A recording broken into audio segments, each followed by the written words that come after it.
నమస్తే, welcome to MK TV. ఈరోజు మనతో పాటు ప్రముఖ ఆధ్యాత్మికవేత్త, జ్యోతిష పండితులు, జ్యోతిష వాస్తు శిక్షణ నిపుణులు, శ్రీ లలితాదేవి ఉపాసకులు బ్రహ్మశ్రీ నానాజీ పట్నాయక్ గురుగారు మనతో పాటు ఉన్నారు. గురుగారిని అడిగి మనకున్న సందేహాలను నివృత్తి చేసుకుందాం. నమస్కారం గురుగారు. శ్రీమాత్రే నమః. గురుగారు, లలితా సహస్రనామం పరమ పవిత్రమైన సహస్రం. చాలా మంది ఈ మధ్య అందరూ లలిత చదువుతున్నారు. లలితా సహస్రనామం చదవడానికి ఏ సమయం ఉత్తమం? ఎలాంటి నియమాలు పాటించాలి? అమ్మకు ఎలాంటి నైవేద్యం పెట్టాలి? మంచిదండి, చాలా మంచి ప్రశ్న వేశారు. ఫస్ట్ ఆఫ్ ఆల్ ఏంటంటే, మనం లలితా సహస్రనామాలు చదివే ముందు ఒక విషయాన్ని చాలా గుర్తుపెట్టుకోవాల్సిన విషయం, చాలా శ్రద్ధగా, అలాగే చాలా సీరియస్గా తీసుకోవాల్సిన విషయం ఏంటంటే, ఇది కేవలం ఏదో అన్ని నామాలలాగా ఏదో నామములు కావు. అపౌరుషములు అంటారు, అంటే వేదమంత్రముతో సమానమైనటువంటివి.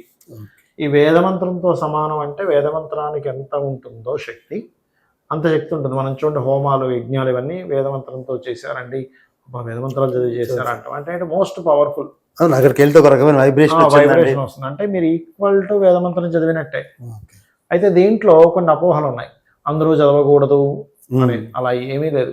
మనకి శాస్త్రంలో చాలా స్పష్టంగా అందరూ చదవవచ్చునుంది, కానీ తప్పు చదవకూడదని ఉంది. ఎలా అంటే సింపుల్, ఏం లేదు. ఇప్పుడు మీరు షూటింగ్కి వస్తా అన్నారు, నేను 12 గంటలకు వచ్చేసేయండి అన్నా. అంటే 12 గంటలకి వచ్చేయండి. ఆ వచ్చేయండి ప్లేస్లో 12 గంటలకి రావద్దు అన్నాను అనుకోండి, ఉదాహరణకి మారిపోదు. లేకపోతే 12 గంటలకి వస్తే రండి అన్నాను, వచ్చేయండి కాకుండా వస్తే రండి అంటే మీకు సంశయం ఉంటుంది. అంటే ఏమిటి? మీరు మన ఇద్దరం మాట్లాడుకునేటువంటి సంభాషణలోనే నేను చెప్పేది మీకు క్లారిటీ ఇవ్వకపోతే మీరు ఒక మూమెంట్ తీసుకోవట్లే. ఎగ్జాక్ట్లీ. అమ్మవారు అంటే ప్రకృతి స్వరూపం, విశ్వంలో ఉన్న ప్రతి శక్తి అమ్మవారే అని మనకు తెలిసినప్పుడు, మీరు ఆ ఉచ్చారణలో ఆ పదాన్ని పలికేటప్పుడు, లేకపోతే అక్కడ ఒక అర్థం వచ్చేలాగా ఉంటే మీరు ఇంకొక అర్థం వచ్చేలాగా చేస్తే అప్పుడు ఏమవుతుంది? దోషం. జనరల్ గా ఇప్పుడు ఏం చదువు ఎనర్జీ రావాల్సింది ఇంకో ఎనర్జీ మనకు వస్తుంది. సింపుల్. అంటే ఇప్పుడు ఒకవేళ అమ్మ అంటే అందరినీ అమ్మలాగా, అమ్మ అంటే ఇంకా దయాస్వరూపిణి కదా, తప్పు చదివితే అమ్మకు కోపం వస్తుందండి. అమ్మకు కోపం రావడం కదా ఇక్కడ మీరు అర్థం చేసుకోండి సరిగ్గా. ఇక్కడ ఏంటంటే అమ్మకి కోపం రావడము, అమ్మకి ఇది అవ్వడము అది కాదు అక్కడ కాన్సెప్ట్. మీరు అంటే నేను మీకు ఇదే చెప్తున్నా. ఇప్పుడు మీరు ఒక హోటల్కి వెళ్ళారు, దోశ తీసుకురా అన్నారు, కానీ మీకు ఇడ్లీ అవసరం. దోశను పలికారు, వాడు ఏం చేస్తాడు? దోశని ఇస్తాడు, ఇడ్లీ ఇవ్వడు. ఒక పాయిజన్ అమ్మేది ఉంది, అక్కడ అన్ని మెడిసిన్స్ అమ్మేది, పాయిజన్ అన్నారు, మెడిసిన్ బదులు పాయిజన్ చేసుకున్నారు. ఏంటి పరిస్థితి? నువ్వు అడిగి నువ్వు ఏదైతే అక్కడ అమ్మవారు రక్షిస్తుంది అనే పదం ఉందనుకోండి, శిక్షిస్తుంది అని చదువుతూ ఉన్నారు. శిక్షిస్తుంది మిమ్మల్ని అంటే ఒక ఎనర్జీ ఫ్రీక్వెన్సీ ఉంటుంది. ఒక ఎనర్జీకి, ఒక దేవతకు ఒక ఫ్రీక్వెన్సీ ఉంటుంది. మన ఫ్రీక్వెన్సీ ఆ ఫ్రీక్వెన్సీతో మ్యాచ్ అవ్వాలి, మన ఎనర్జీ ఆ ఎనర్జీతో మ్యాచ్ అవ్వాలి. వెళ్ళి కనెక్ట్ అయింది అంటే దెన్ యూ విల్ విన్. అది నువ్వు ఎటువంటి స్థితి నుంచి అయినా బయటపడేయవచ్చు. దాంట్లో మీరు లలిత చేసుకుంటే ఎవరికైనా బాగా రోగంగా ఉంది, చిన్నపిల్లలకి హెల్త్ ఇష్యూస్ ఉన్నాయి, వాడి పొట్ట మీద చేయబెట్టి మీరు లలిత చదవండి, ఖచ్చితంగా నయమవుతుంది. లలిత సహస్రనామాల్లో ఒక్కొక్క నామానికి ఒక్కొక్క రెమెడీస్ ఉన్నాయి కదా. ఇప్పుడు ఉద్యోగం లేదని బాధపడుతూ ఉంటారు. ఓం మాణిక్య మకుటాకార జానుద్వయ విరాజితాయ నమః చేయండి రోజు 45 నిమిషాలు.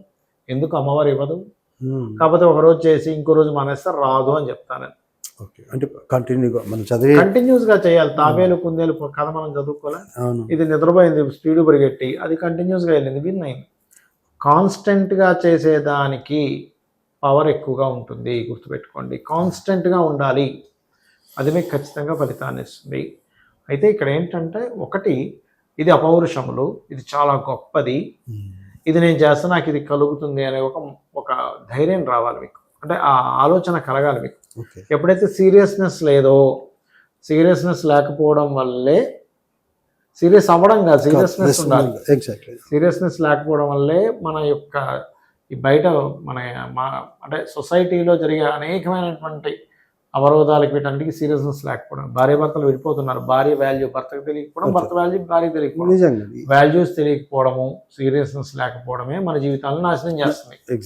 కాబట్టి ఇప్పుడు హెల్త్ ఇష్యూస్ ఉన్నాయి, ఓం సర్వ వ్యాధి ప్రశమని సర్వ మృత్యు నివారిణి అగ్రగణ్య చింత్య రూప కలికల్మషనాశిని నమః అని చేసుకోండి. ఓ బీభత్సమైనటువంటి ఫలితం వస్తుంది. నేను దాన్ని ప్రయోగం చేశాను. వీటికి ఏమైనా సంఖ్య ఉంటుందంటారు మీరు అన్న? సంఖ్య కాదండి, ఎప్పుడు కూడా సంఖ్య పెట్టుకోకండి. మీరు లేదు నేను మాల తిప్పుకుంటూ చేస్తా అంటే మీ ఇష్టం, కానీ ఎందుకు సంఖ్య వద్దంటానంటే ఎప్పుడు నేను మీ ఆలోచన అంతా కూడా సంఖ్య మీద ఉంటుంది. లేకపోతే మాల తిప్పుతుంటే ఇంకా ఈ మేరూరు అనేది అది రాలేదేంటి, ఇంకా అదేంటి అది రాలేదేంటి, తిప్పుకోవాలి కదా దాని మీద ఉంటుంది. మీ మనసు ఆ శబ్దాన్ని వినడం మీద ఉండాలి. మనసులో చేసుకుంటున్నారు ఓం శ్రీమాత శ్రీ మహారాజ్ని శ్రీమత్ సింహాసనేశ్వరి నమః అంటున్నారు. ఆ శబ్దం మీకు వినబడాలి మనసుతో చేస్తుంటే, దానిలో రమించాలి, ఆ యొక్క మంత్రాల్లో ఆనందాన్ని పొందాలి. ఇప్పుడు రాముడిది మన రామదాస్ది ఒక రామదాస్ మూవీలో ఒక పాట ఉంటుంది, ఓ రామ నీర్నామం ఎంతో రుచిరా. రామనామం రుచి ఏమిటి అంటే దానిలో ఫీల్ అయ్యాడు. అంటే నువ్వు దాన్ని ఎంజాయ్ చేస్తే దాంట్లో ఇప్పుడు బాగా క్రికెట్ ఆడుకునే పిల్లవాడు అలవాటు ఉంది, వాడికి అసలు వెళ్ళిపోయి ఫ్రెండ్స్ వచ్చారంటే క్రికెట్ ఆడుకోవడమే ఆనందం. వాడు అలిసిపోయినట్టుగా ఫీల్ అవ్వడు, ఆనందం ఫీల్ అవుతుంటాడు.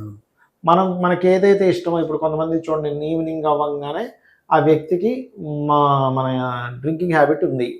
అసలు ఎప్పుడు సాయంత్రం అవుతుందా, ఎప్పుడు ఫ్రెండ్స్ వస్తారా ప్యాకాట్ ఉంటుంది, ఎప్పుడు మనం ఆడుదామా కూర్చొని, వాటి డబ్బులు పోతున్నా ఆడుతుంటాడు. అందులో ఎంజాయ్ పొందుతున్నావు. ఇంకొంతమందికి వాదనలో ఎంజాయ్ ఉంటుంది, ఇంకొంతమందికి బైక్ని స్పీడ్గా నడపడంలో ఎంజాయ్ ఉంటుంది. అలా నీ యొక్క అలవాట్లని, నీ యొక్క ఆలోచన విధానాన్ని దీంట్లో ఎంజాయ్ చేయడంగా నువ్వు మార్చుకోగలగాలి. ఈ నామాన్ని స్మరించడంలో ప్రేమించగలగాలి, రమించగలగాలి. అప్పుడు ఏమవుతుందంటే అమ్మ అమ్మ అమ్మ అని మాట మీద పిలవగా అమ్మ ఎలా అవుతారే వీడు నన్ను విడిచి ఉండలేడురా. ఇప్పుడు ఎగ్జాంపుల్ ఒక తల్లి బిడ్డ ఉన్నారు, మా అబ్బాయికి 3-4 సంవత్సరాలు 5 సంవత్సరాలు ఉన్నాయి.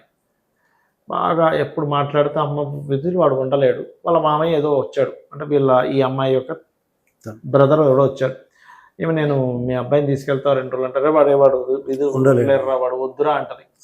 అదే వాడు ఇష్టమని ఉండరా ఏం కాదు, వారం రోజులు ఉంటాడు ఏం కాదులే. అంటే ఏమిటి, మనం వదిలి ఉండలేని స్థితిలో మనం ఉంటే అమ్మవారిని, ఆవిడ మనం వదిలిపెట్టడానికి ఇష్టం పడదు. కాబట్టి లలితలో చాలా ఉన్నాయండి. ఇప్పుడు మనకి అప్పులు ఉన్నాయి. ఓం అపర్ణాయే నమః అంటే పర్ణములు విడిచిపెట్టినటువంటిది. అంటే శివుని కోసం ధ్యానం చేస్తూ ఆకు కూడా తినలేదట కనీసం ఆవిడ. ఆకులు కూడా తినకుండా, ఎండిన ఆకులు కూడా తినకుండా అలాగే జపం చేసింది. ఆకులకి ఎవరు కారకుడు? బుధుడు. అప్పుకే బుధుడు కారకుడు.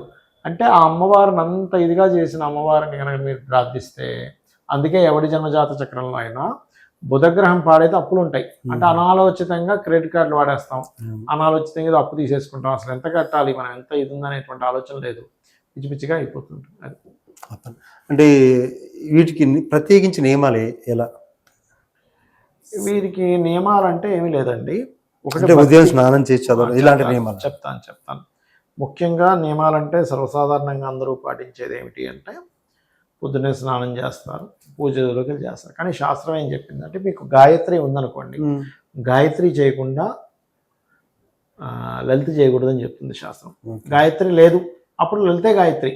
అంటే గాయత్రి చేసుకునే ఇది లేదు, దానికంటూ కొన్ని నియమ నిబంధనలు ఉంటాయి కదా. ఉపనయనం అయిన తర్వాత చేసుకోవాలి, ఉపనయనాది సంస్కారాలు మీకు లేవు ఉదాహరణకి, అప్పుడు జంజం ధరించిన వారు, అలాంటి వారికి లలితే గాయత్రి. సూర్య నమస్కారం చేసుకోవడమే గాయత్రి, సూర్యుని దండం పెట్టుకొని చేసుకోవచ్చు. కానీ గాయత్రి చేసుకునే మీకు ఎలిజిబిలిటీ ఉంది, ఆ యొక్క సంస్కారాలు మీకు జరిగాయి, అప్పుడు మాత్రం గాయత్రి మంత్రాన్ని కనీసం ఒక్క మాలైనా తిప్పకుండా, కనీసం 11 మార్లైనా అనకుండా మీరు లలిత ముట్టుకోవడానికి వీల్లేదని చెప్తుంది శాస్త్రం. ఇక్కడ ఏంటంటే అమ్మవారికి ఏదో కోపం రావడం, తాపం రావడం, అలగడం ఇవి కాదు. మనమే తప్పుగా ఆ యొక్క దాన్ని పలకడం వల్ల మనకు ఆ రిజల్ట్ వస్తుంది. ఇందాక నేను చెప్పిన ఉదాహరణగా వెళ్ళి నాకు ఉప్మా కావాలంటే వాడు దోష పట్టుకొస్తాడు. ఎందుకు ఉప్మా దోష కావాలి, ఉప్మా అడిగా, నువ్వు ఉప్మా తెచ్చి నువ్వేంటి అలా అంటున్నావు అంటాడు. అలాగే ఒక మంత్రం చేసేటప్పుడు అందులో ఉండే మనకి మహాభారతంలో కూడా ఏదో ఉంటుంది ఒక వృత్తాంతం. అంటే ఇతన్ని జయించే కొడుకు కావాలని ఏదో ఉండే మంత్రం బదులు నన్ను సంహరించే కొడుకు కావాలని మారిపోతుంది. విన్నారు కదా మీరు.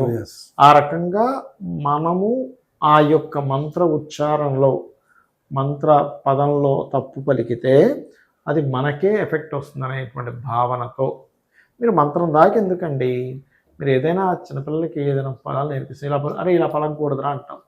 ఇంగ్లీష్లో కూడా కొన్ని ఉంటాయి, ఎలాగా ఈ రకంగా ఉచ్చరించాలి, అవునా, ఆ రకంగా ఉచ్చరణ చూపించి అలా పలకూడదు అంటాం. మరి మనం మాట్లాడుకునే మామూలు భాషల్లో అలా ఉన్నప్పుడు మంత్రాలు దైవం మంత్రాధీనం అంటారు, అంటే దైవం మంత్రంతో కట్టుబడి ఉంటుంది. సో ఆ మంత్రాన్ని నువ్వేం చేస్తున్నావు, ప్రేరేపించి భ్రమించి దాన్ని పలికి అమ్మవారిని తెచ్చుకుంటున్నావు. అది నువ్వు ఏ రకంగా పలికితే ఆ రూపంలో వస్తుంది అమ్మవారు. ఆ వచ్చిన అమ్మవారు ఆ శక్తి నీకు పనిచేస్తూ ఉంటుంది. అది అంటే ఇప్పుడు లలిత చదివిన తర్వాత ఏమైనా నైవేద్యం లాంటిది పెట్టాలి తప్పకుండా, అలాంటిది ఏమైనా ఉందా? అంటే ఒకటేనమ్మా, ఒకటేనండి.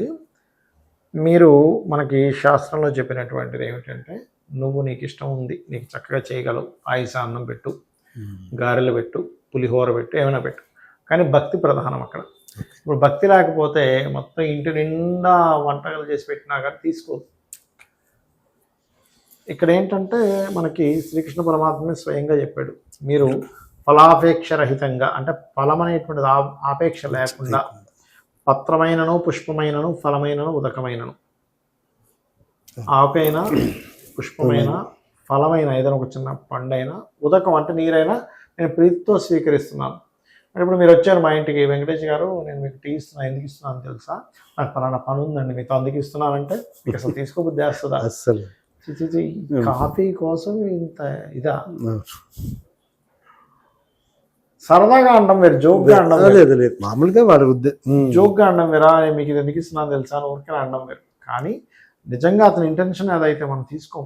మరి అలాంటప్పుడు మన మనసులో ఏ కోరిక ఉంది, నువ్వే ఇంటెన్షన్తో చేస్తున్నావు, నీకే బుద్ధితో ఈ పని చేస్తున్నావు అని దేవతకు తెలీదా? తెలుసు. మరి దేవతకు తెలిసినప్పుడు వీడు ఎంతసేపు దీనికోసమే నాకు ఇస్తున్నాడు అన్నప్పుడు అది ఎందుకు తీసుకుంటుంది, ఎందుకు ఫలితం ఇస్తుంది, ఎందుకు ఫలితాలు రావట్లేదంటే ప్రేమతో ఇవ్వట్లే, ప్రేమతో చేయట్లే, భక్తితో చేయట్లే, ఎంతసేపు నాకు ఇది కావాలి. అయితే శ్రీకృష్ణ పరమాత్మ అది కూడా చెప్పాడు, ఆర్తులు, జిజ్ఞాసులు, అర్థకాములు, జ్ఞానములు 4 విధములైనటువంటి పుణ్యాత్ములు నన్ను ఆశ్రయిస్తున్నారు, వారి వారి కోరికలను బట్టి వాటిని నెరవేరుస్తున్నా అన్నాడు. ఆయన అప్పటికీ కూడా పాప ఆయన కరుణతో చేస్తూనే ఉంటాడు. మనం ఏంటంటే జ్ఞానయోగం, జ్ఞానం ముఖ్యం. అంటే ఇదంతా ఎక్కడి నుంచి పుట్టింది, దీన్ని మనం ఎట్లా అర్థం చేసుకోవాలి, దేవతను ఎలా అర్థం చేసుకోవాలి, దేవతను అంటి పెట్టుకుని ఉండాలి, ఆవిడ ఆటోమేటిక్గా చూసుకుంటుంది. నైస్ సార్, మంచి విషయం. అంటే చాలా మందికి చాలా అనుమానాలు ఉన్నాయి, అవును, వాటన్నిటిని ఒకే వీడియోతో పూర్తిగా తీర్చేశారు సార్. ధన్యవాదాలు. శ్రీమాత్రే నమః.